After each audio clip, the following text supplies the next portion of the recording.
Hello, and welcome to Physics at Night. I am so glad you found your way here. The day is over. The noise of the world has finally faded. You have navigated the rush, the traffic, the demands, and the schedules. You have lived through the hours of doing, and now you have arrived at the shore of the dark. You have arrived at the only destination that truly matters right now: rest. Tonight, we're going to explore a question that sounds like a riddle. It is a question about size, and it is a question about perspective. We are told by scientists that the universe is expanding. We are told that the galaxies are rushing away from us. We are told that the space between the stars is stretching like a rubber band, getting bigger and bigger with every passing second. It is the most famous fact in cosmology. The universe is growing, but how do we know? We are stuck inside the universe. We can't step outside and hold up a ruler to measure it. We can't look at the box from the outside to see if the walls are moving. We can only measure things from the inside using the tools we have: our rulers, our atoms, and our own bodies. So tonight, we're going to ask a quiet, slightly subversive question. Is space actually expanding? Or is it possible that space is staying exactly the same and we are just shrinking? Could it be that the galaxies, the planets, the atoms, and you are all slowly getting smaller? If everything shrank together, if your house and your bed and the ruler on your nightstand all shrank at the exact same rate, would you even notice? Or would it look exactly like the universe was growing? Imagine waking up in a room where the ceiling seems twice as high. Did the builders come in the night and raise the roof? Or did you become Alice in Wonderland and simply shrink down? To your eye, the result is identical. The world looks bigger. Tonight, we're going to explore this strange symmetry. We will talk about changing rulers, the fundamental constants of nature, and the dizzying realization that size is not absolute. We will find that the answer touches on the very nature of reality itself. But before we shrink down to the quantum level, I have a small request. If you find comfort in these nightly journeys, please consider leaving a gentle like. It helps this signal travel a little further into the dark, finding others who might need a quiet place to rest.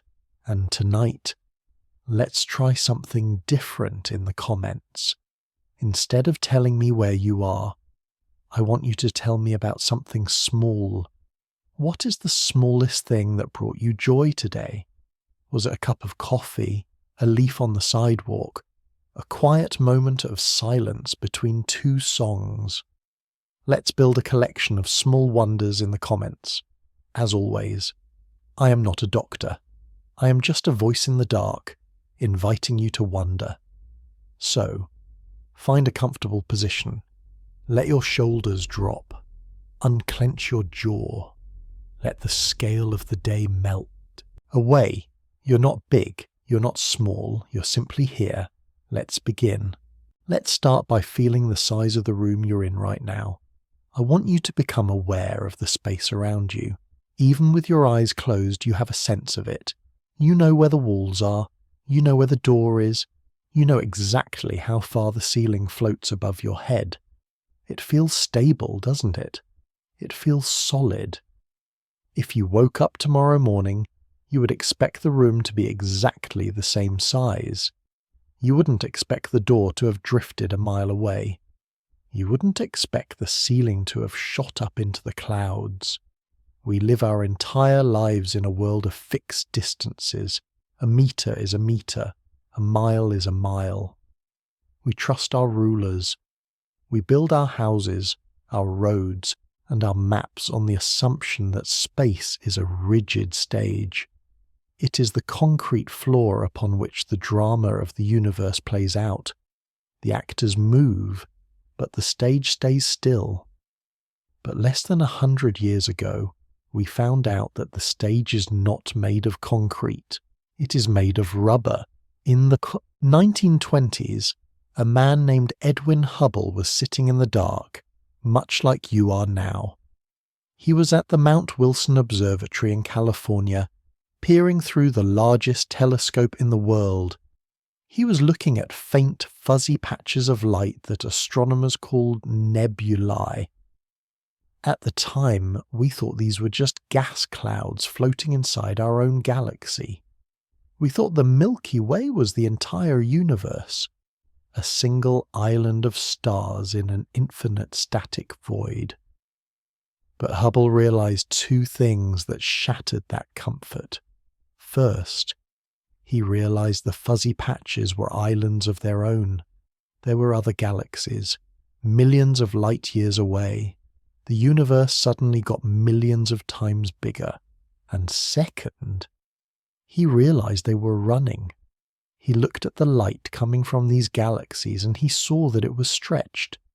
It was shifted toward the red end of the spectrum. We will talk about why that matters in the next chapter. But the message of the light was clear. I am moving away from you.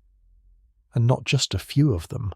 Almost every single galaxy he looked at was fleeing. And the further away they were, the faster they were running. It was as if the Earth had the plague and the rest of the cosmos was retreating in horror. This was the discovery of cosmic expansion. It changed our picture of reality from a painting, static and eternal, to a movie, changing and dynamic. It meant the universe was getting bigger. The balloon was inflating. But this brings us to the quiet, subversive question of tonight. The question that might have tickled the back of your mind as you stared at the stars. How do we know the room is getting bigger? I want you to imagine a simple scene. Imagine you're standing in a long, dark hallway. At the very end of the hallway, you see a friend holding a lantern. Suddenly, your friend starts to look smaller. The lantern gets dimmer. The figure shrinks. Now, your brain, which is a very clever prediction machine, immediately tells you, my friend is walking away from me. That is the logical explanation. As things get further away, perspective makes them look smaller. So you conclude, the distance between us is expanding. But is that the only explanation? Technically, no. There is a second possibility. A stranger possibility. What if your friend is standing perfectly still? What if their feet are glued to the floor? What if the hallway is not stretching at all? But what if your friend is physically shrinking? What if they are melting like a snowman in the sun? What if the atoms in their body are getting closer together? What if the lantern is shrinking and the flame is getting smaller? To your eye, standing at the other end of the hall, these two events look exactly the same. A normal-sized person walking away looks identical to a shrinking person standing still. The angular size on your retina decreases. The light gets dimmer. This is the ambiguity of size. Size is not a property of an object. Size is a relationship between two objects. You cannot just be big. You have to be bigger than a bread box. You cannot just be small. You have to be smaller than a mountain. So, when Hubble looked at the galaxies and said, "They are moving away," was he sure? Could he have been looking at a universe where the galaxies are pinned in place, but they are slowly shriveling up? And let's take it a step further. What if you are shrinking too? What if the Earth is shrinking? What if your ruler is shrinking? Imagine you wake up tomorrow and you are half the size you are now. But your bed is also half the size, and the room is half the size, and the window is half the size, and the ruler on your desk is half the length. would you notice? If you measured your height with the ruler, it would still say 5 feet 9 inches, or whatever you are, because the inches shrank with you. If you looked at the door, it would look normal, but if everything shrank, except for the empty space between the galaxies, what would that look like? The distance to the next galaxy would suddenly seem huge. Yesterday, the distance was 1 trillion kings. Today, the king is half the size, so the distance is 2 trillion kings. The distance measured in rulers would double. To the shrinking observer, it would look exactly like the universe expanded. This is a dizzying thought, isn't it? It suggests that there is no absolute grid underlying the universe. There is only the comparison between the matter and the void. If the void gets bigger, expansion, the ratio changes. If the matter gets smaller, shrinking, the ratio changes in exactly the same way. It is like the movie Alice in Wonderland. When Alice eats the cake, she gets huge. The room feels tiny. When she drinks the potion, she gets small. The room feels giant. Is the room changing, or is Alice changing? Depending on who you ask, both answers are true. So, are we Alice? Are we slowly drinking the potion of time? Are our atoms drifting inward, condensing, spiraling down toward a point? Physics tells us that these two pictures are conformally equivalent. That is a fancy way of saying the math works both ways. You can write the laws of the universe assuming space expands, or you can write the laws of the universe assuming mass shrinks and time speeds up. Both equations will predict the exact same sunset. Both will predict the exact same light from the stars. So why do we choose expansion? Why do all the textbooks say the universe is expanding and not atoms are shrinking? Partly, it is because of how we feel right now. Feel your body against the mattress. Do you feel like you are imploding? Do you feel like your electrons are spiral dancing inward? No. You feel stable. You feel constant. Our intuition screams that solid matter is the reference point. We are the rock. The universe is the water. It feels better to say the water is moving than to say the rock is changing. But partly, it is because the shrinking universe comes with a heavy price tag. If matter were shrinking, the fundamental constants of nature would have to change. The mass of the proton would have to change. The charge of the electron might have to drift. Planck's constant would be a variable, and physicists hate changing constants. We like our numbers to stay put. We prefer to blame the empty space, which is invisible anyway, rather than blame the atoms, which we are made of. It is a choice of simplicity, Occam's razor. It is simpler to stretch the rubber sheet than to redesign every atom in existence every single second. But just because it is simpler doesn't mean the alternative isn't a beautiful way to think. Tonight, I want you to hold both ideas in your mind at once, like a visual illusion. The rabbit and the duck. Flip back and forth. View 1. You're static. The galaxies are rushing away. The void is opening its mouth. View 2. The galaxies are static. You're condensing. You're becoming denser, tighter, more compact. The universe is staying still, and you are retreating into yourself. Both views tell the story of separation. Both views tell the story of a lonely cosmos. But one feels like an explosion. The other feels like a deep, slow exhale, a settling down. So, as you lie there, which one brings you more peace? Do you prefer to be the stable observer in a growing room, or do you prefer to be the concentrating jewel in a vast, stable hall? There is no wrong answer tonight, because in the dark, geometry is fluid. and the only ruler that matters is your breath. In the next chapter, we're going to look at the evidence. We're going to look at the redshift that Hubble saw. We're going to understand why light changes colour when space stretches or when atoms shrink. And we're going to learn how a rainbow can tell us the speed of a star. So rest in the ambiguity. You are big, you are small, you are expanding, you are shrinking, you are exactly where you need to be. We asked a question that felt a little bit like a magic trick. We asked if the universe is getting bigger, or if we're just getting smaller. We learned that size is relative. Without a fixed ruler, expansion and shrinking are just two words for the same changing relationship.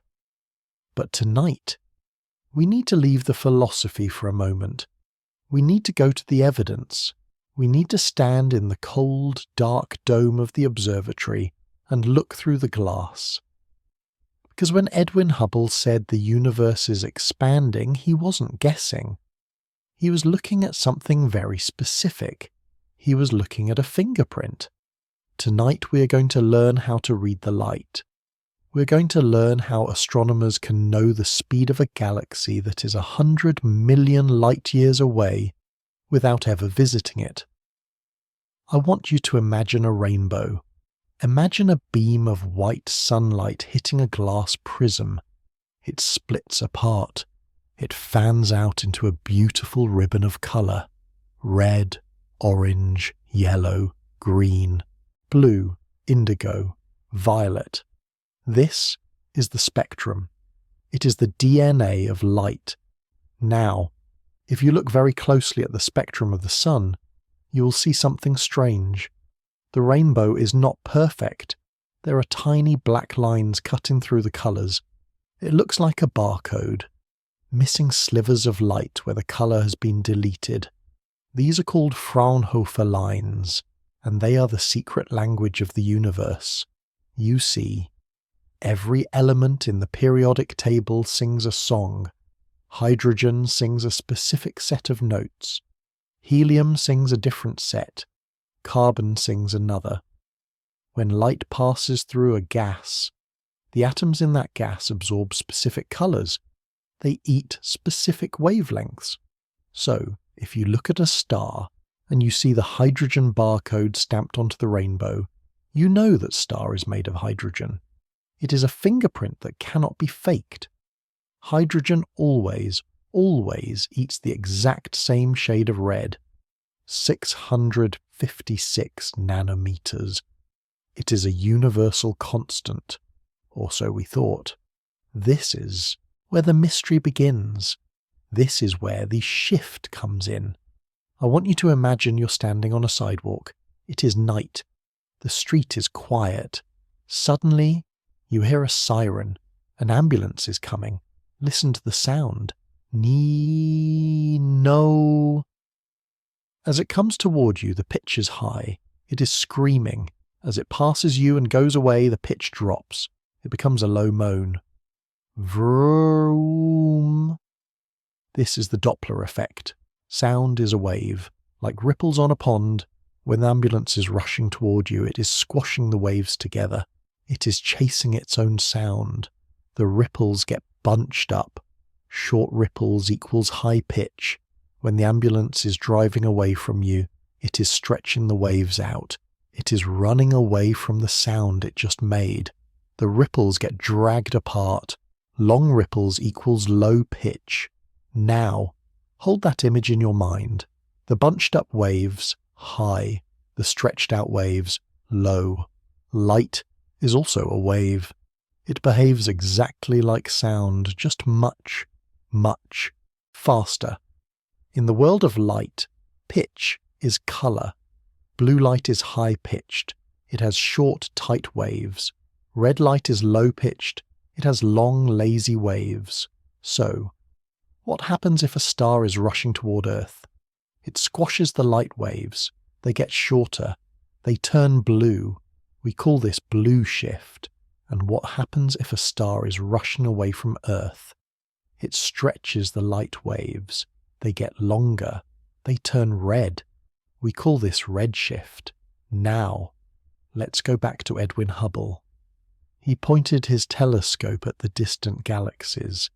He caught their faint light. He put it through a prism. He looked for the barcode of hydrogen. He knew what the barcode should look like. He had a tube of hydrogen gas right there in the lab. He knew exactly where the black line should fall on the ruler. But when he looked at the galaxy, the lines were wrong. They were there. The pattern was perfect, but they had moved. They had all shifted to the right. They had shifted toward the red. It was as if the whole choir had decided to sing one octave lower.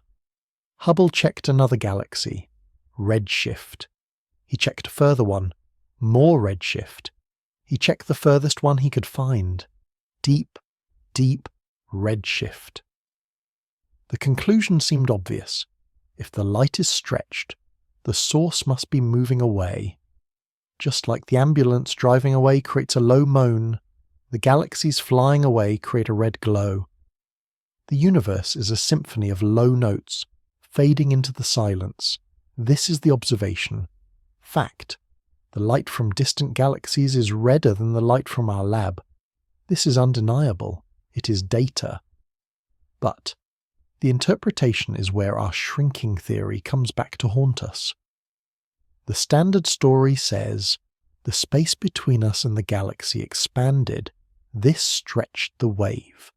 Imagine drawing a wavy line on a rubber band. Then stretch the rubber band. The wave gets longer. The light turns red. This is cosmological redshift. But remember our alternative story? Remember the shrinking atoms? What determines the colour of light that hydrogen emits? It is the size of the atom. It is the distance the electron jumps. A big jump creates a high-energy photon, blue. A small jump creates a low-energy photon, red. Wait. Let me correct the physics for you gently. Actually, a larger box usually means longer wavelengths / lower energy. A smaller box means tighter confinement, higher energy, bluer light. Let's stick to the ruler analogy. Let's imagine that in the distant past atoms were larger. Imagine that 1 billion years ago electrons orbited further out. Because the atoms were physically bigger, the light they emitted had a longer wavelength. It started out red. So, that ancient red light travels across the universe. It hits our telescope today. But today, our atoms have shrunk. Our rulers are smaller. Our hydrogen in the lab is a tiny, tight little atom that emits blue light. So we compare the two. We look at the ancient light from the big atom. It looks red. We look at our modern light from the small atom. It looks blue, and we say, aha, the distant light is red-shifted. Do you see the trick? We assume the atom stays the same and the space changes. But if the space stays the same and the atom changes, we see the exact same colour shift.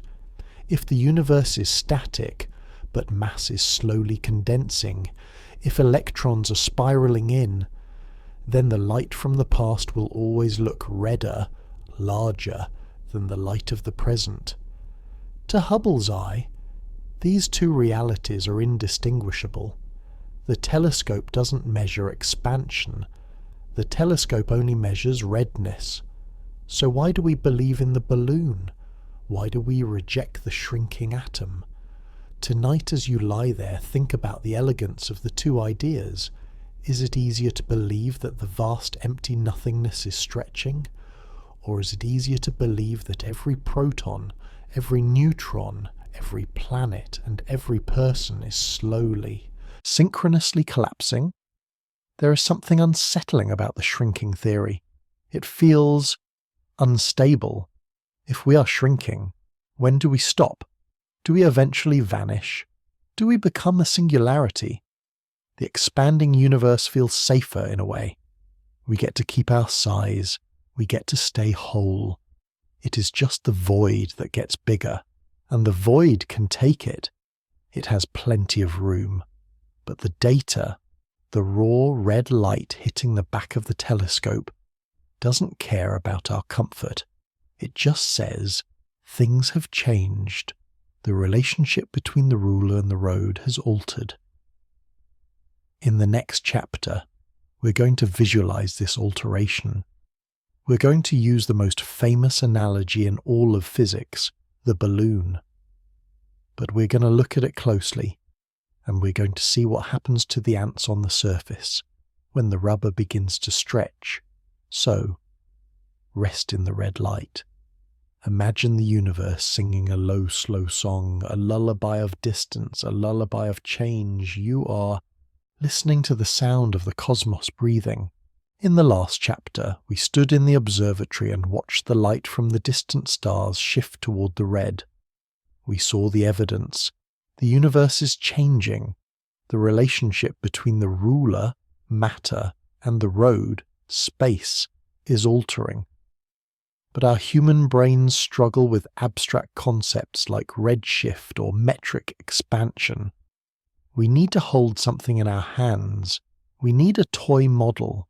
So tonight, we're going to use the most famous analogy in all of cosmology. If you have ever read a book about space, you have seen this. But tonight we're going to look at it differently. We're not just going to watch the balloon inflate. We're going to ask what happens to the ants living on the surface. I want you to imagine you are at a quiet party. The room is empty except for a single, deflated balloon lying on a table. It is a dark blue balloon, and next to it there is a bag of small copper pennies and a tube of super glue. You pick up the balloon, you take a penny and glue it to the rubber. Then you take another penny and glue it an inch away. You cover the whole surface of the deflated balloon with pennies spaced out like little islands. Now, you take a deep breath. You put the balloon to your lips and you blow. Watch what happens. The rubber stretches. The balloon grows. It expands from the size of an orange to the size of a grapefruit to the size of a watermelon. Now, look at the pennies. This is the most important part of the visualization. The pennies are moving away from each other. The distance between penny A and penny B has doubled. The distance between penny A and penny C has tripled. But, and this is the crucial detail, the pennies themselves have not grown. The copper did not stretch. Abraham Lincoln's face did not get wider. The glue held firm. Why? Because the forces holding the copper atoms together, electromagnetism, are infinitely stronger than the air pressure stretching the balloon. The expansion is too weak to rip the penny apart. It just carries the penny along for the ride. This is the standard picture of the expanding universe. The pennies are galaxies. The rubber is space-time. The air inside is dark energy. The galaxies drift apart, but the galaxies themselves stay the same size. You stay the same size. Your house stays the same size, because you are glued together by the strong forces of nature. You are an island of stability in a stretching sea. Now, let's take this analogy to the kitchen. Because a balloon is a 2D surface, and we live in a 3D world, we need something with depth. Imagine a lump of dough. It is late at night. The kitchen is warm. You are baking raisin bread. You mix the dough, and you sprinkle in 100 raisins. You knead it into a ball and put it in the oven. The heat hits the yeast. The yeast releases gas. The dough rises. It swells up. It doubles in volume. Now, imagine you're a raisin. You're sitting deep inside the loaf. You look around. What do you see? You see dough expanding between you and your neighbors. Every single raisin is moving away from you. The raisin to your left drifts left. The raisin to your right drifts right. The raisin above you drifts up. It looks like you are the center of an explosion. But if you telepathically asked a raisin on the other side of the loaf, they would see the exact same thing. They would see you moving away. Everyone feels like the center. And because everyone feels like the center, no one is the center. This is the beauty of metric expansion. It is a democracy of motion. There is no edge of the loaf if the loaf is infinite. There is just a space between getting bigger. But now we have to break the analogy. We have to ask the physics at night question. Go back to the balloon. Hold it in your mind. The blue rubber, the copper pennies. In the standard version, the rubber stretches and the pennies stay the same size. Relative to the rubber, the pennies are getting smaller. They cover less of the surface area. But what if we flipped the script? What if the rubber was rigid? Imagine the balloon is made of hard plastic. It cannot stretch. It is frozen at a fixed size. But now, imagine the pennies are magical. Imagine the pennies are shrinking. They start as large coins, and they slowly dissolve into tiny specks. If you were an ant living on one of those shrinking pennies, what would you see? First, you would look at your own world, the penny. Because you're shrinking with the penny, your ruler is shrinking too. So, the penny still looks huge to you. It still measures 1 mile wide in ant steps. You don't notice the change locally. But then you look at the neighbouring penny. It is shrinking too. But the space between you, the hard plastic, is not shrinking. It stays fixed. So, to your tiny, shrinking eyes, that gap looks like it is getting bigger. Yesterday it took you 1,000 steps to walk to the neighbour. Today you are half the size, your legs are half as long. So today it takes you 2,000 steps to walk to the neighbour. You shout across the gap, "Hey, you moved further away!" And the neighbour shouts back, "No, you moved further away!" Neither of you feels like you're shrinking. You just feel the journey getting longer. You measure the distance in steps, and the number of steps is going up. You conclude, the universe is expanding. Do you see? The result is identical. Scenario A, fixed pennies plus stretching rubber. Scenario B, shrinking pennies plus fixed rubber. Both scenarios produce the exact same redshift. Both scenarios produce the exact same sense of isolation. In both worlds, the galaxies get harder to reach. In both worlds, the light takes longer to travel. So, why do we teach the stretching rubber version in schools? Why don't we teach the shrinking penny? It comes down to a choice physicists make about units. We have to pick a ruler. We have to decide what counts as 1 meter. If we say 1 meter is the distance light travels in a vacuum, then space is expanding. If we say 1 meter is the width of a hydrogen atom, then space is static and atoms are shrinking. But think about the chaos of the second choice. If atoms were shrinking, then the mass of everything would be changing. The speed of chemical reactions would be speeding up, because the molecules are smaller and faster. The density of the Earth would be skyrocketing. Every law of physics would have a little time variable attached to it. F equals ma, but m is changing. It is messy. It is mathematically ugly. It is much, much cleaner to say, the atoms are rocks. They are constant. The laws of physics are eternal. It is just the empty stage that is getting bigger. We choose the expansion model because it keeps us stable. It keeps the laws of life constant. We sacrifice the stability of the void to save the stability of the matter. But tonight, I want you to feel the alternative, just as a thought experiment. Feel your body lying in bed. Imagine you're very slowly condensing. Imagine the atoms of your sheets, your pillow, your skin, drawing closer together. Imagine the whole solar system spiraling inward, becoming a tighter, denser jewel. And as you shrink, the room around you appears to grow. The ceiling drifts up, the walls drift out, the stars recede. You're retreating from the world. You're curling up into a smaller and smaller point of existence, and the vastness of the universe is just a measure of how small we have become. There is something poetic about that. We aren't being blown apart by an explosion. We're just huddled together, tighter and tighter, in a vast, cold hall. But if space is expanding, let's stick to the standard story for a moment. What is it expanding into?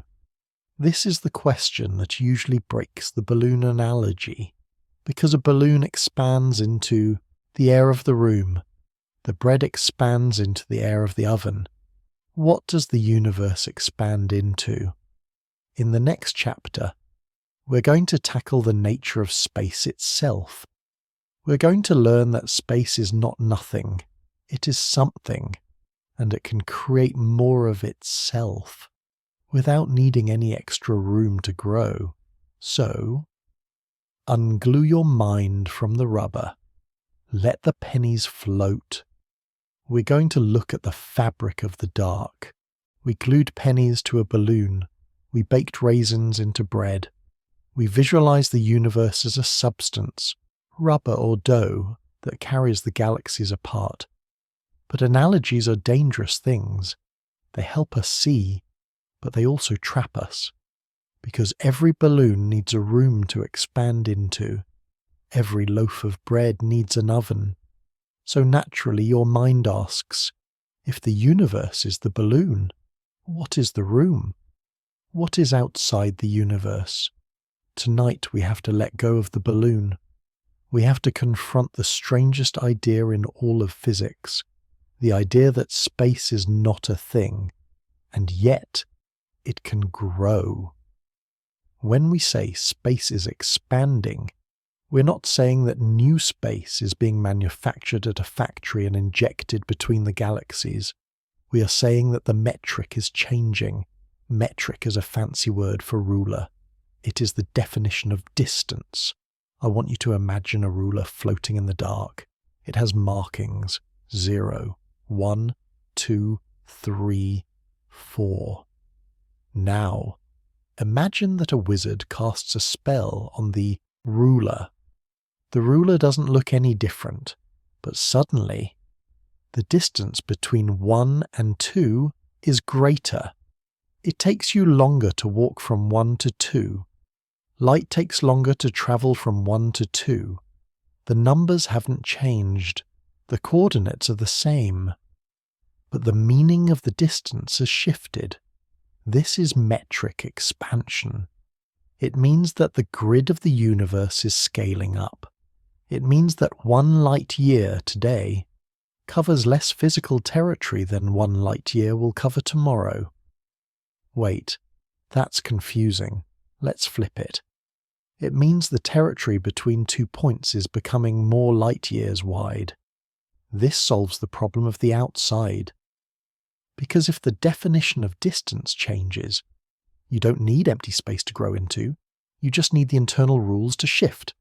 Think about an infinite line of numbers: 0, 1, 2, 3, 4, 5, going on forever. Now, multiply every number by 2, 0, 2, 4, 6, 8, 10. The gap between the numbers doubled. Did the line need extra paper to grow onto? No, it was already infinite. Infinity can get bigger without taking up more room. It simply becomes a less dense infinity. This is what is happening to our universe. The density of galaxies is dropping. The loneliness is increasing. But the universe isn't expanding into a void. It is expanding into the future. But this brings us to a deeper question. Is space something or nothing? If space were truly nothing, just an abstract emptiness, how could it bend? How could it stretch? You can't stretch a zero. You can't bend a vacuum. This was the debate between Newton and Einstein. Newton thought space was a container, a passive box. Einstein showed us that space is a participant. It is a fabric. It can ripple, gravitational waves. It can curve, gravity. And it can stretch, expansion. But here is the unsettling part. If space is stretching, does that mean new space is being created? And if space has energy, vacuum energy, does that mean new energy is being created? Yes. This is the one place where the old rule, energy cannot be created or destroyed, breaks down. On the scale of the cosmos, energy is being created. As space expands, it makes more vacuum, and vacuum has energy, dark energy. So the total energy of the universe is going up every second. It is the ultimate free lunch. But let's bring this back to your room. Let's bring this back to the shrinking question. If space is a fabric, and it is stretching, why isn't it stretching you? Why isn't it stretching the Earth? Why isn't it stretching the solar system? Imagine a rubber sheet again. Imagine you put a heavy rock on the sheet, the Earth, and you put a smaller rock next to it, the Moon. Gravity pulls them together. They make a dent in the sheet. They are bound to each other. Now, pull on the edges of the sheet. Stretch it.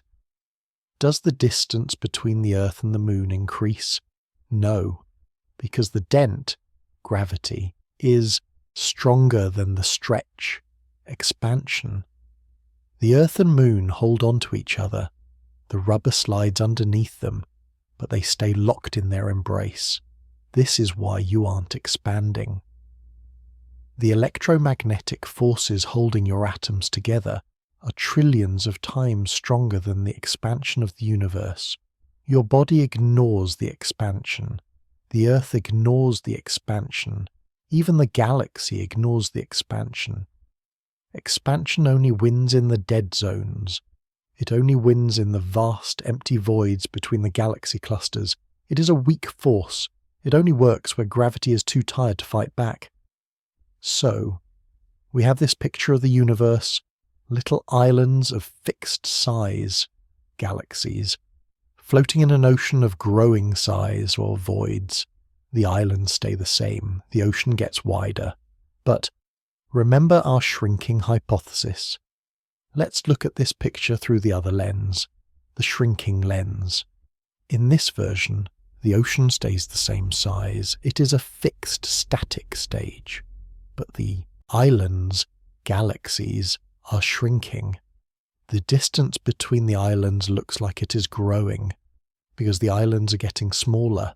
If the islands are shrinking, that means the atoms inside them are shrinking. That means you are shrinking. Your ruler is shrinking.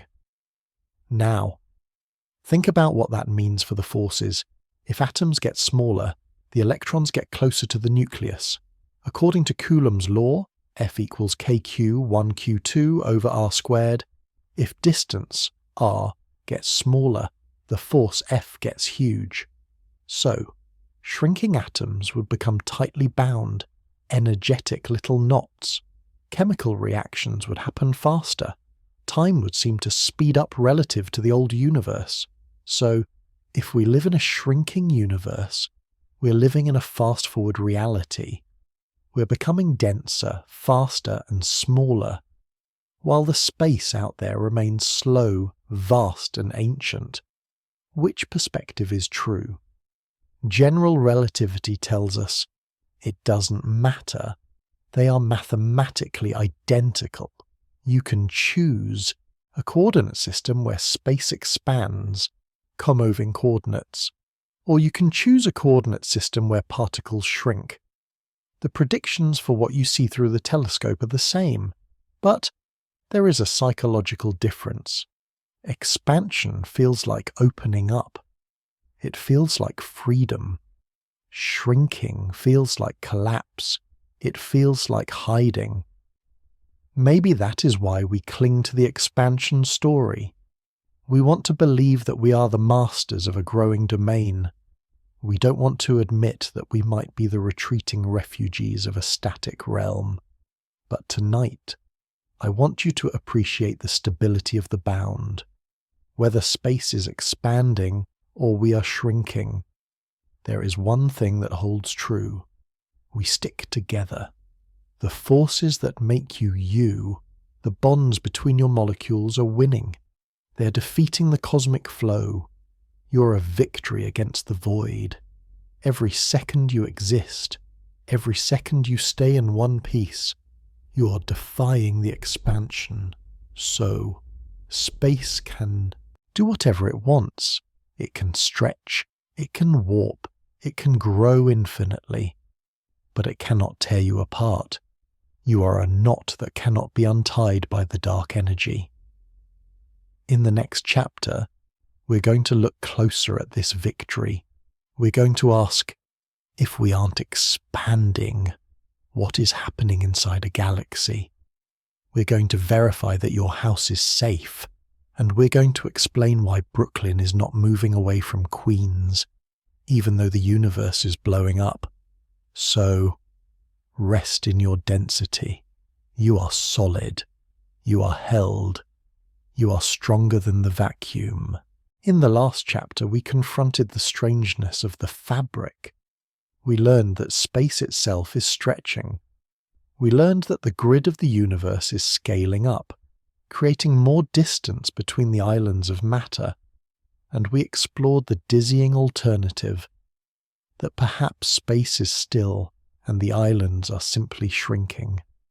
But tonight, we have to answer a very practical question, a question that hits close to home.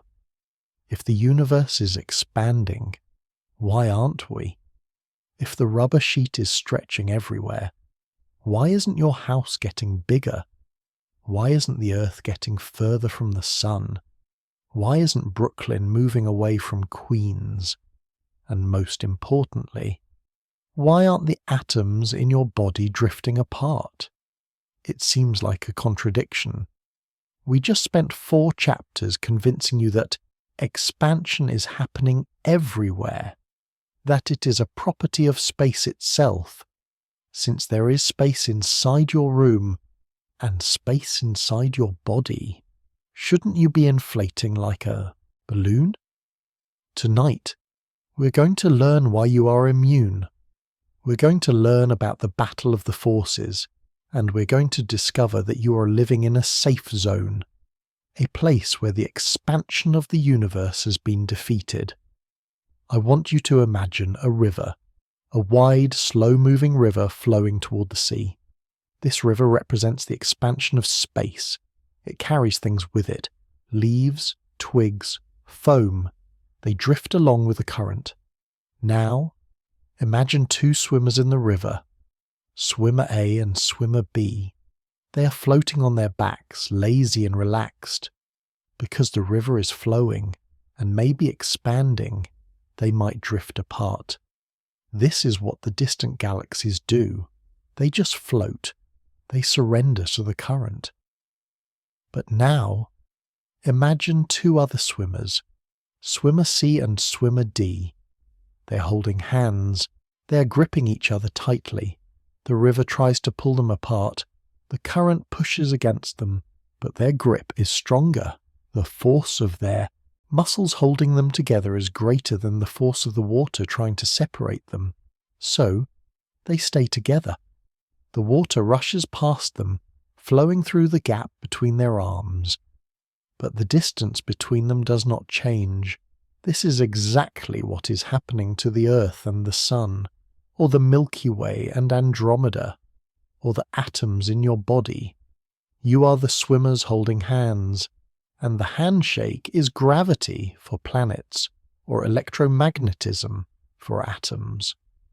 We often forget how weak the expansion of the universe actually is. We hear The universe is exploding, and we imagine a violent force. But locally, on the scale of a human life, expansion is pathetically weak. Let's look at the numbers. The rate of expansion is called the Hubble constant. It is roughly 70 kilometers per second per megaparsec. A megaparsec is huge. It is 3.26 million light years. So, you need 1 million light years of space just to get a measly 70 kilometers of expansion. Speed. Now, shrink that down to the size of your room. How much is the space in your bedroom expanding? If you calculated it, the expansion velocity across your room is slower than the speed at which a fingernail grows. It is slower than a glacier.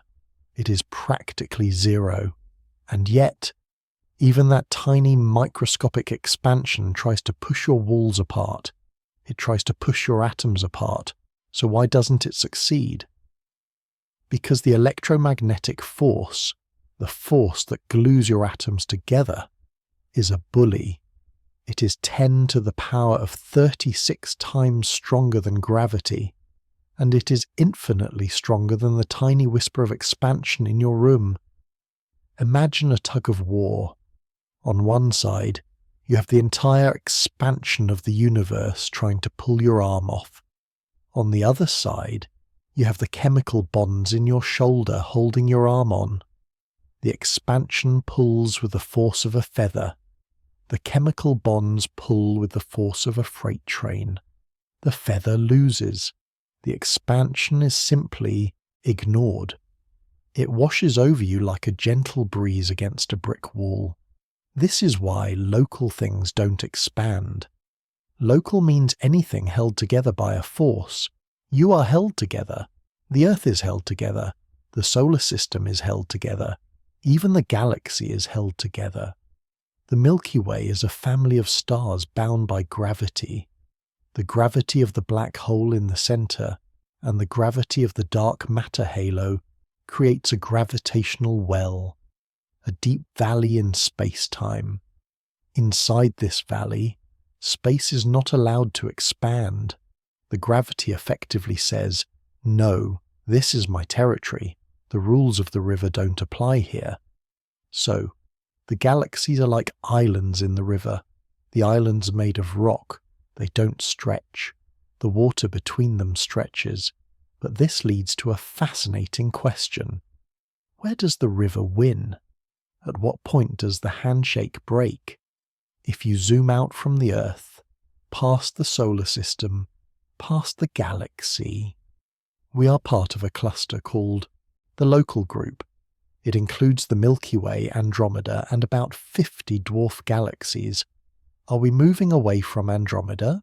No, we're actually falling toward it. We're going to crash into it in 4 billion years. Why?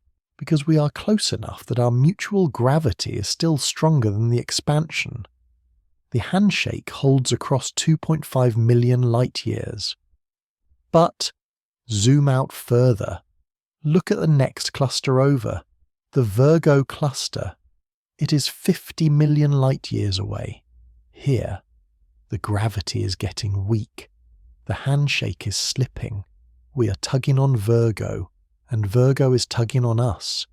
But the river of expansion is strong here.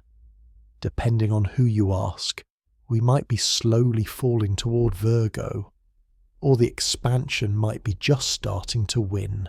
Zoom out even further, 100 million light years. Now, the gravity is too weak. The handshake is broken. The galaxies out there are rushing away. The river is taken over. So, the universe is divided into 2 zones. Zone 1, the bound. Systems, living zones. Here, forces rule. Gravity and electromagnetism keep things stable. Size is fixed. Zone 2, the Hubble flow. Dead zones.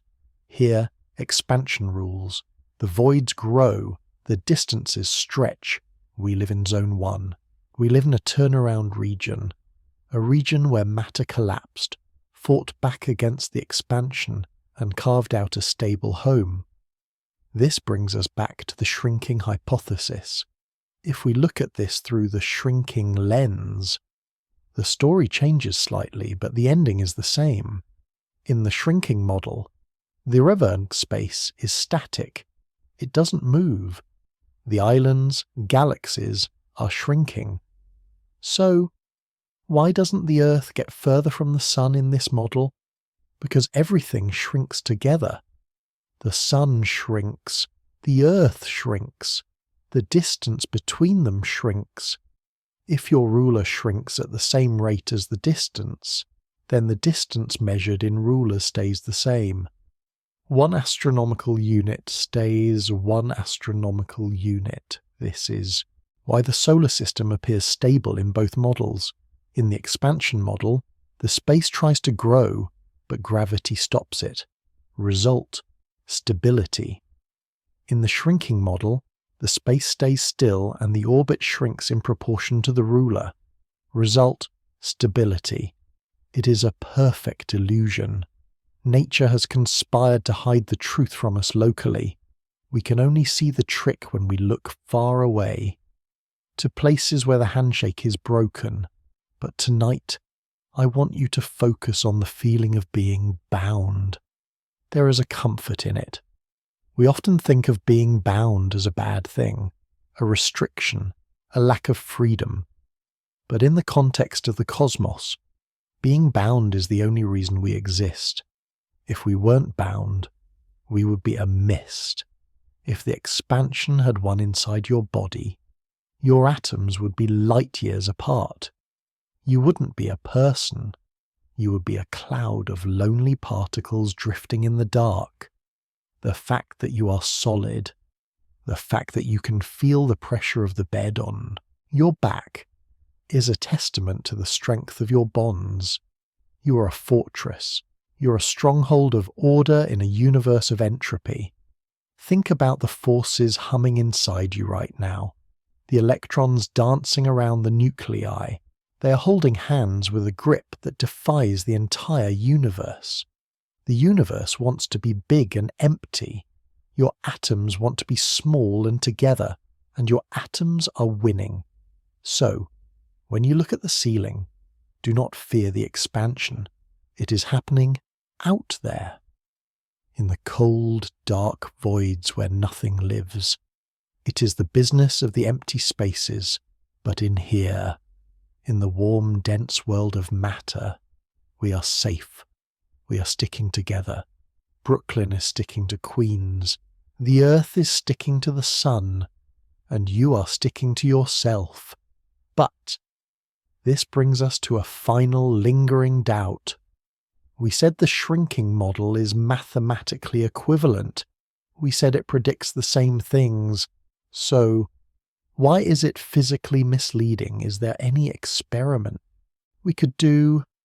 Any subtle clue that would tell us for sure if the galaxies are shrinking? Does the mass of the proton change in a way we could detect? Could we look at ancient rocks and see if the atoms were bigger back then? In the next chapter, we are going to dive into the deep physics of constants. We're going to ask if the laws of physics are truly constant or if they are evolving.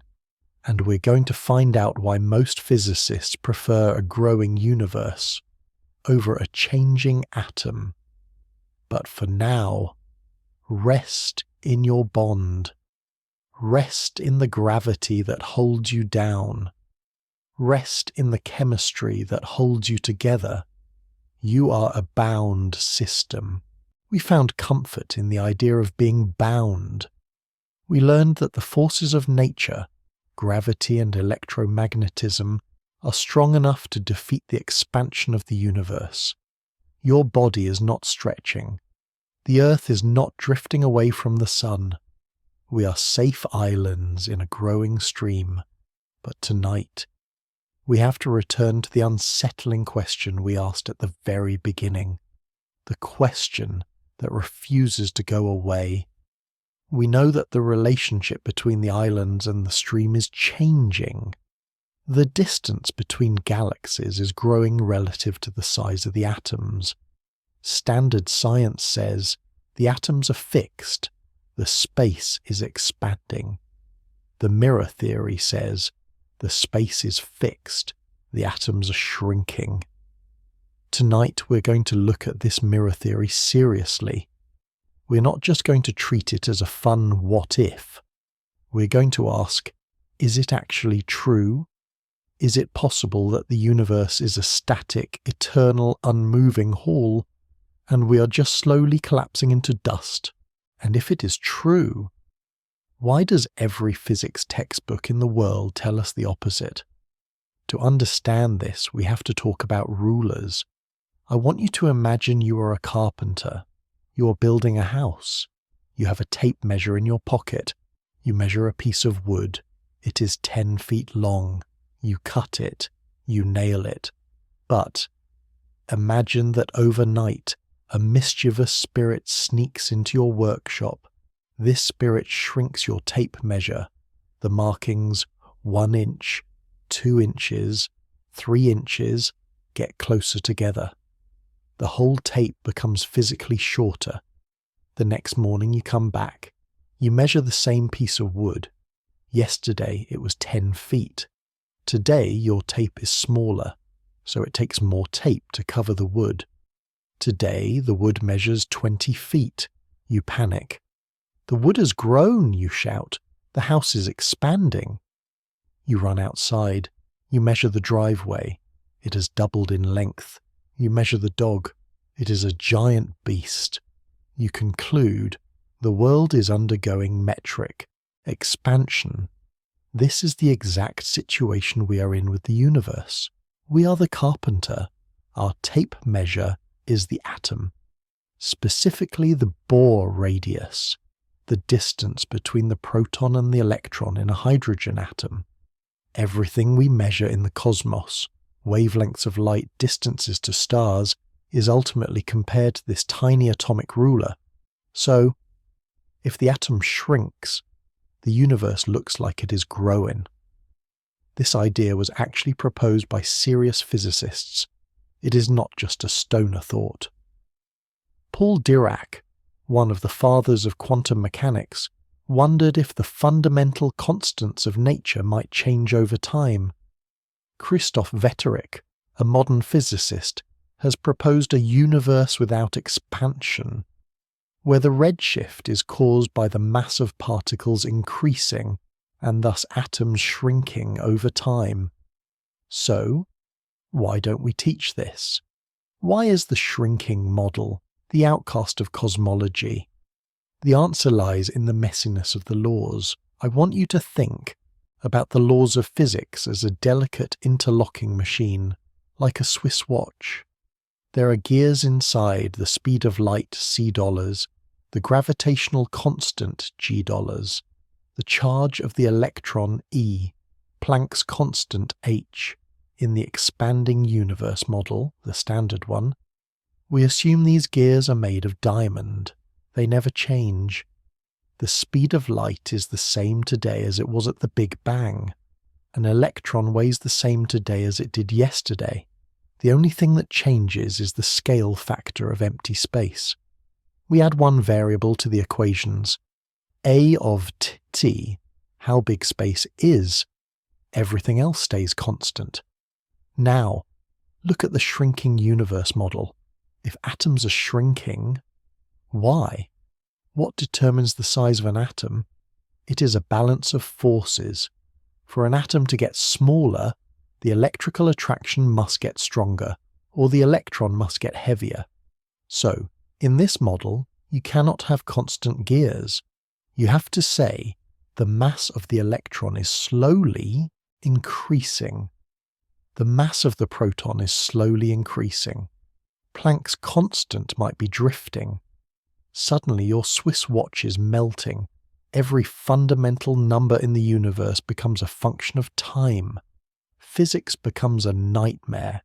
You can't just write F equals ma. You have to ask what time is it before you know what m is. Scientists follow a rule called Occam's razor. It says The simplest explanation is usually the right one, or more accurately, do not multiply entities beyond necessity. Option A, space expands, one changing variable. Option B, everything in the universe shrinks, masses change, constants drift, and time speeds up, 10 changing variables. Option A is cleaner, option A is elegant, so we choose option A. We define our units so that atoms are fixed. We drive a stake into the heart of the atom and say, this is the anchor, and if the atom is the anchor, then the galaxy must be moving. But here is the secret that physicists discuss late at night. It is just a choice of units.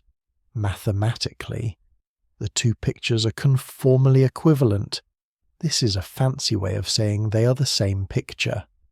Imagine a map of the world. You can use a Mercator projection, where Greenland looks huge, or you can use a Gall-Peters projection, where Africa looks huge. They look different, but they describe the exact same Earth. You can navigate a ship using either one, as long as you know the rules of the map. The expanding universe and the shrinking matter are just two different maps of the same reality. In one map, the grid lines stretch. In the other map, the continents shrink. But the journey takes the same amount of time. The light is just as red. The loneliness is just as real. So, is it physically misleading to say we are shrinking? Only in the sense that it makes the math hard. It forces us to rewrite the textbooks. But philosophically, it is a valid perspective. And tonight, I think there is a quiet beauty in the shrinking perspective. Let's try to inhabit it for a moment. Let go of the explosion. Let go of the big bang as a blast outward. Instead, imagine the big focus. Imagine that in the beginning, the universe was a uniform fog. Energy was spread out. Nothing had form. But then, gravity began to work. Complexity began to gather. Imagine that existence is an act of concentration.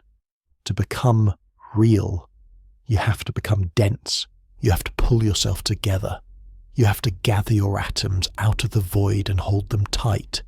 So, for 13.8 billion years, matter has been concentrating.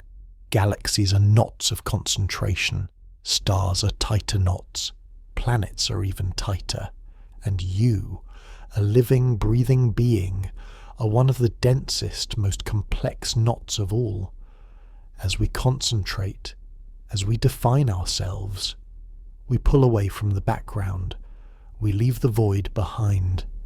The expansion of the universe is just the shadow cast by our own condensation. It is the empty space we left behind when we decided to become solid. It changes the feeling, doesn't it? We're not running away from the past. We're distilling the future. We're becoming more potent, more real. And what about the future? If we are shrinking, where does it end? Do we shrink to zero? In the standard expansion model, the universe ends in the big freeze. Everything gets so far apart that the stars burn out and the sky goes black. In the shrinking model, the ending is the same, but it looks different. We shrink until we become microscopic specks in a vast frozen hall. We become so small that we can no longer interact with each other. The distance to the next speck becomes uncrossable, not because the distance grew, but because we became too small to cross it. It is a lonely ending either way, but it is a long, long way off. Billions of years.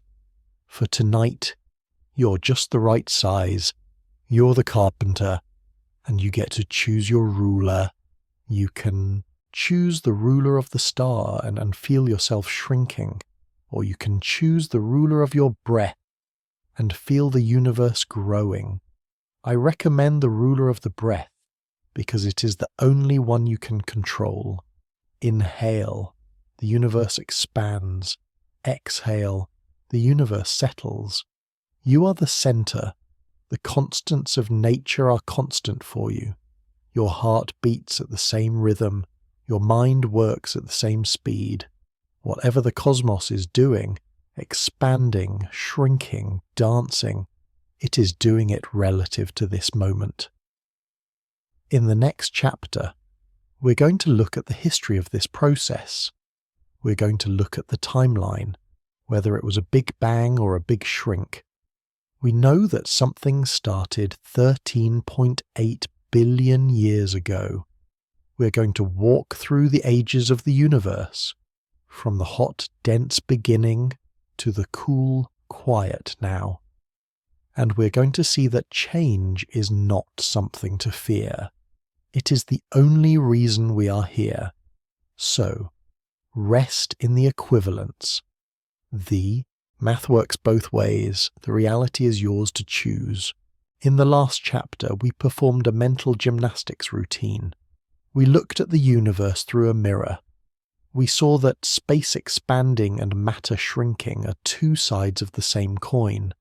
Mathematically, they tell the same story, the story of a changing relationship between the ruler and the road. But tonight, we need to look at the plot of that story. Because whether the universe is blowing up like a balloon, or we are shriveling down like Alice, one thing is undeniable. The universe has a history.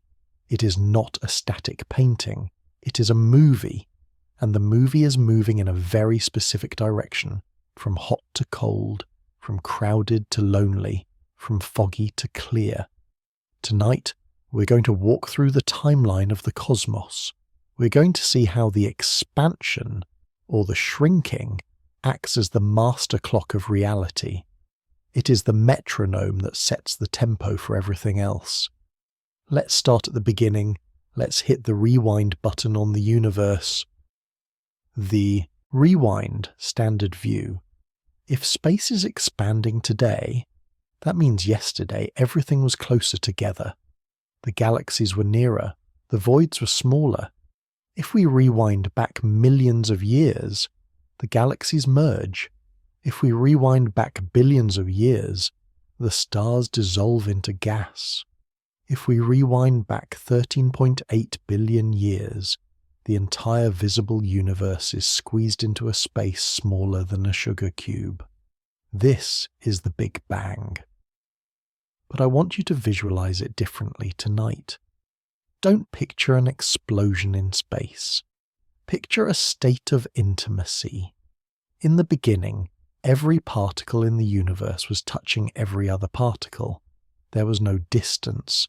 There was no loneliness. There was only a hot, dense soup of energy. Electrons, protons, and photons were smashing into each other constantly. It was a crowded, noisy, energetic party. Because it was so crowded, light couldn't travel. A photon would try to move and it would instantly hit an electron. The universe was opaque. It was a glowing fog. The rewind, shrinking view. Now, let's look at this same moment through our shrinking lens. In this version, the universe didn't start small. The stage was infinite or vast right from the start. But the particles were huge. Imagine that in the beginning, every electron was the size of a galaxy. They were giant, fuzzy clouds of energy, and because they were so big, they overlapped. They filled the entire stage. So the result is the same. Everything is touching everything, not because the room is small, but because the actors are too big for the room. It is still a crowded, noisy party. The cooling now. Let's hit play. The movie begins. In the standard view, space expands. The balloon stretches. This creates elbow room. The particles get pulled apart. They stop bumping into each other so often. The temperature drops. Because temperature is just the energy of collisions. Fewer collisions equals cooler universe. In the shrinking view, the particles begin to condense. They pull themselves together. They get smaller. This also creates elbow room. The gaps between the fuzzy clouds open up. The collisions become less frequent. The temperature drops. Do you see? Both stories describe a transition from connection to isolation. Both stories describe a cooling down, and this cooling is the secret ingredient of time. We often wonder, why does time move forward? Why can't we remember the future? Why does coffee cool down but never heat up? It is because of entropy. It is because the universe is moving from a state of order, or rather low entropy, to a state of disorder, high entropy. But simpler way to think about it is, the universe is unpacking. Imagine a suitcase packed incredibly tight. Everything is squished. The shirts, the socks, the toothbrush. When you unzip it, everything expands. The clothes fluff up, they take up more space. You can't easily squash them back in. The Big Bang was the unzipping of the suitcase. For the last 13.8 billion years, the contents of the universe have been fluffing up, spreading out, finding their own space. And this process allowed complexity to emerge. Think about the fog again. For the first 380,000 years, the universe was too hot for atoms to form. If an electron tried to orbit a proton, a photon would smash into it and knock it away. "No bonds allowed," said the hot universe, to keep dancing. But then, the expansion won. The space stretched enough, or the particles shrank enough. The heat died down, and suddenly, silence. The electron settled into orbit. Hydrogen atoms formed. The fog cleared. The light was finally free to travel. This is the cosmic microwave background we talked about in the last video the moment the curtain lifted. This was the birth of the quiet universe. Before this moment, everything was noise. After this moment, we had empty space. And inside that empty space, gravity could get to work. Gravity is the sculptor. While the universe was busy expanding, getting lonelier, gravity was busy clumping, getting closer. It pulled the gas into clouds. It squeezed the clouds into stars. It forged the planets. And this creates the beautiful paradox of our reality. The universe is getting bigger so that we can get smaller. Think about it. To make a human being, you need atoms to stick together. You need a locally shrinking environment. You need the Earth to condense out of a gas cloud. You need your body to condense out of food and water. We are pockets of anti-expansion. We are knots of order, floating in a river of disorder. But we need the river to be there. We need the cold, empty sky to dump our waste heat into. If the universe wasn't expanding, if the sky was still white hot, we would cook. We couldn't exist. Life relies on the contrast between the hot sun and the cold sky. And the sky is only cold because it is expanding. So, the history of the universe is not a tragedy of separation. It is a story of differentiation. In the beginning, everything was the same, a smooth soup. Now, things are different. There is a here and a there. There is a you and a me. There is a hot star and a cold void. Expansion created the canvas of difference. It created the distance that allows us to be individuals. If everything were still touching, we would all be one giant photon. There would be no conversation, no observation, no love. Because to love something, you have to be separate from it. You have to look across the gap. So, tonight, appreciate the distance. Appreciate the redshift. It is the evidence that the universe has given us room to breathe. But, where is the movie going? If we fast forward, what happens next? If the standard theory is right, expansion. The rubber keeps stretching, the galaxies get further apart, eventually they disappear over the horizon. We become alone in our own galaxy. Then the stars burn out, the universe becomes cold, dark and empty. This is called the heat death. If the mirror theory is right, shrinking, the ending is strangely similar. We shrink. We become so small that the distance to the next galaxy feels infinite. We become microscopic specks in a static void. Eventually we might shrink past the point of interaction. We become isolated points of dust, lost in a hall that feels endlessly large. Both endings sound sad, but remember, that is billions and billions of years away. We are only in Act 1, we're just waking up. The era of life is just beginning. The universe has spent 13 billion years building the stage, expanding the walls, cooling the air, just so we could stand here and look up. This leads us to a comforting thought about pace. We worry that the universe is rushing, that it is exploding. But look at the timeline. It took billions of years just to make the Earth. It took billions more to make you. The expansion is not a violent explosion. It is a slow, gentle unfolding. It is a flower opening. It happens so slowly that you can sleep through it.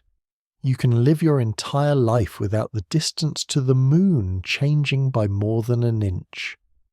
The drama of cosmology happens on timescales we can't comprehend. But the stability of cosmology happens right now, tonight.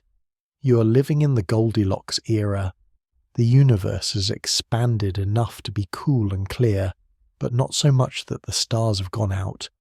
It is the perfect time to be alive. It is the perfect time to lie in bed and wonder. We are the children of the cooling. We are the structures that formed in the quiet.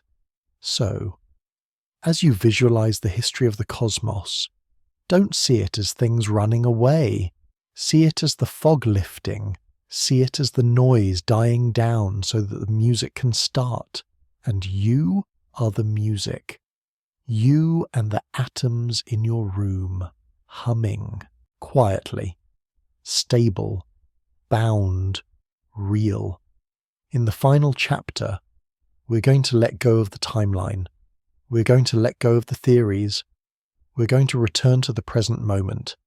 And we're going to reframe the expansion not as a scientific fact, but as a feeling of opening up, a feeling of letting go, because sleep is a kind of expansion too.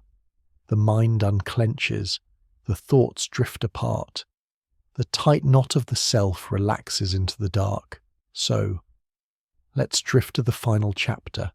We've travelled a long way together tonight. We started with a simple, quiet question about the size of your room.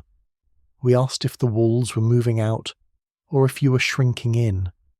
We travelled to the dark dome of the observatory to watch the red light of the galaxies. We baked bread in the mental kitchen to understand the dough of space-time. We stood in the river of expansion and felt the strength of the forces that hold us together. And we looked into the mirror of the shrinking universe to see that perspective is just a choice of rulers.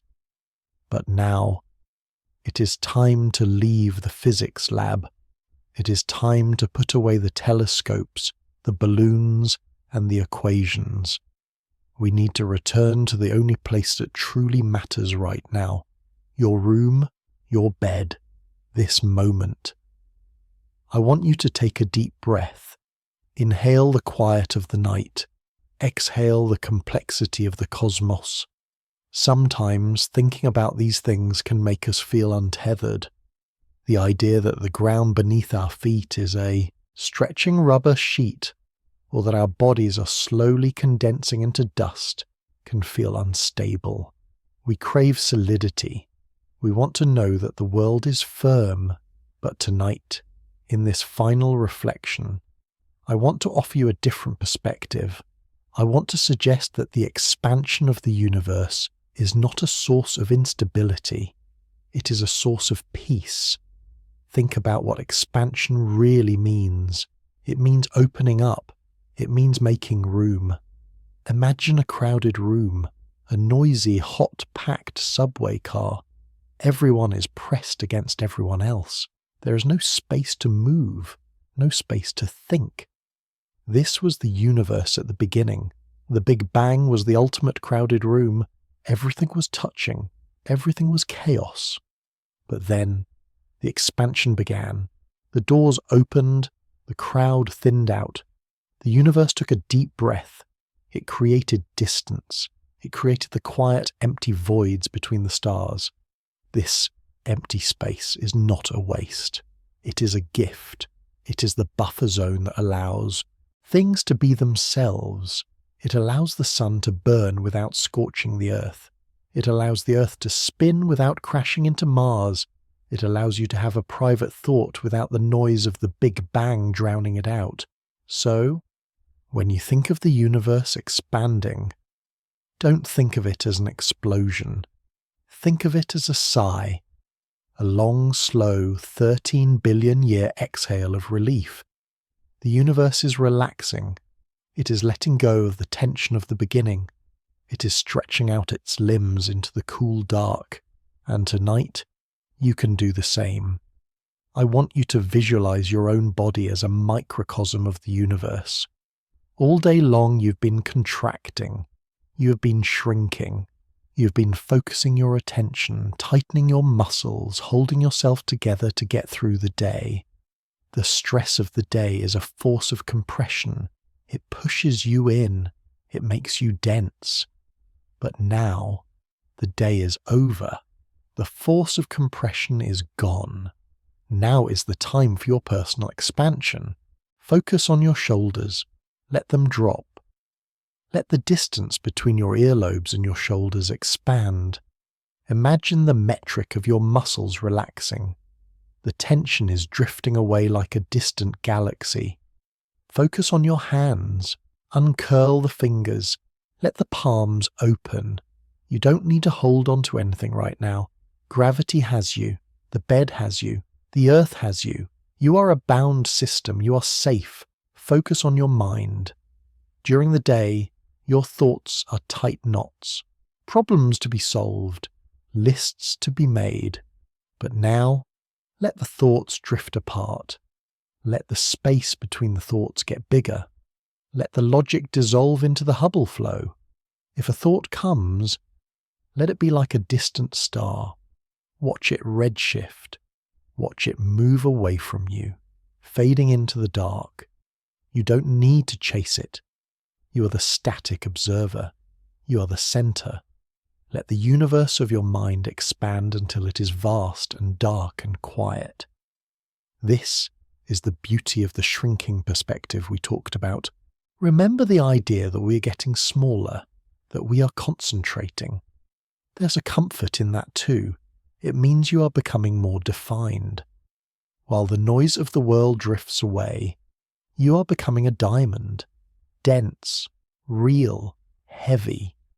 You are sinking into the mattress not just because of gravity, but because you are the anchor of your own reality. The universe can do whatever it wants out there. It can stretch, it can warp, it can run, but in here, inside the fortress of your blankets, the laws of physics are kind. The constants are constant.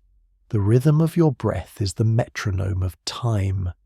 Think about the stability of the room again. You measured it with your mind in Chapter 1.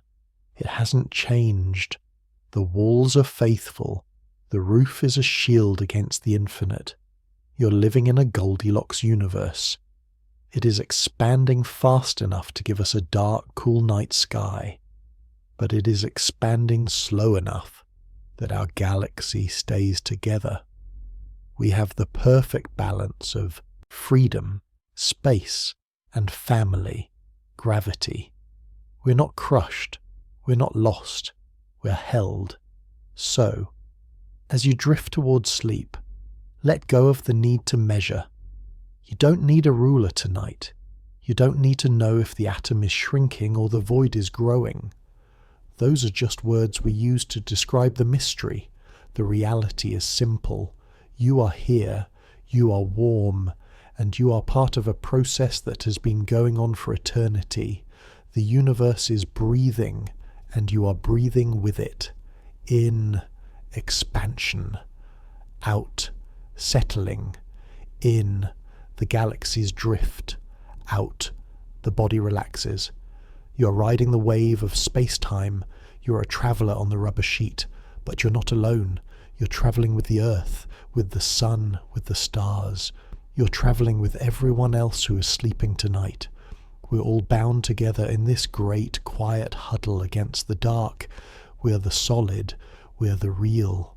So, surrender to the flow. Let the expansion carry you into the dream. Let the distance between you and the waking world grow. Let the red light of the day fade into the infrared of sleep.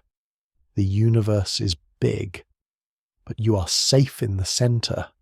Thank you for wandering with me tonight. Thank you for shrinking down to look at the atoms, and thank you for expanding your mind to hold the cosmos. Physics is done for the night. The equations are balanced. The variables are still. The only thing left to do is to rest. Rest in the expansion. Rest in the quiet. Good night.